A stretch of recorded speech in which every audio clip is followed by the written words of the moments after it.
Amerikanın Iowa ştatında qarğıdalı bumu yaşanır.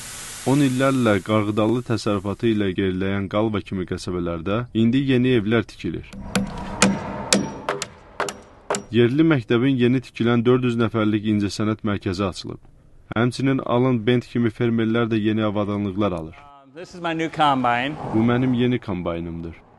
Yerli iqtisadiyyatı dirsəldən əsas faktorlardan biri olan Bennett şirkətinin qarğıdalı və soya lobyası sahələri çökməyə yeni başlayıb. Gwinnett County Corn Processor şirkəti öz məhsullarını etanol yanacağına çevirir.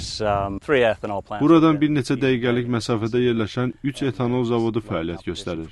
İndi burada qarğıdalı üçün böyük rəqabət var. Əvvəllər bu belə deyildi. 2005-ci ildə Konqresin qəbul etdiyi qanunda ABŞ-da benzinin tərkibinə etanol qatılması tələb olunur.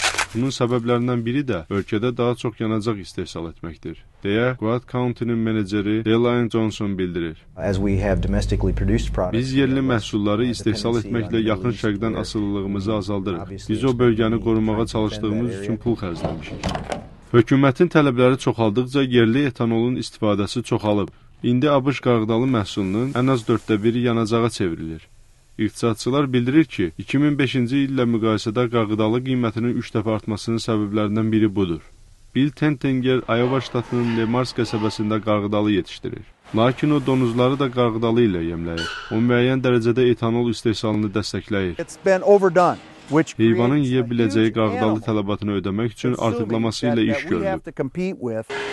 Bu iki quraqlıq dramatik şəkildə qarğıdalı təchizatını azaltdığı üçün mal, donuz və toyuqlar əvvəl olmadığı kimi qarğıdalı yeyən heyvanlarla və etanolla rəqabət aparır. Qarğıdalı qiymətləri yeni rekord həddə çatıb. Heyvandarlıq sənayesi yüksək qiymət artımı ilə üzləşib və bəzi ət istehsalçılarının biznesi iflasa uğraya bilər. Buna görə də heyvandarlıq sənayesi Konqresdən benzinin tərkibinə etanol qatılması qanununun ləğvini xahiş edir.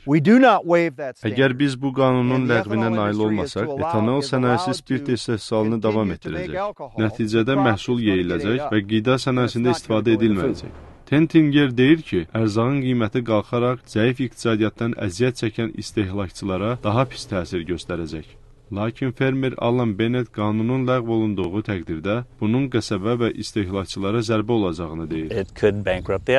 Bu etanol zavodlarının iflasına gətirib çıxaracaq. Bu böyük problemdir. ABŞ-ın yanacaq tələbatının 10%-ni etanol təmin edir.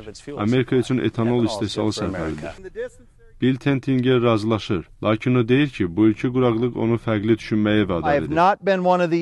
İndiyə qədər mən o insanlardan olmamışam ki, ərzağın ya da yanacağın vacibliyini mübahisə edim. Deyəsən, sonda vəziyyət o yerə gələcək. Nə qədər ki, etanol sənayesi ABŞ iqtisadiyyatının dirəyi olacaq, mübahisələr də səngimək bilməyəcək. Vaşinqtondan Emin Kərimov, Amerikanın səsi.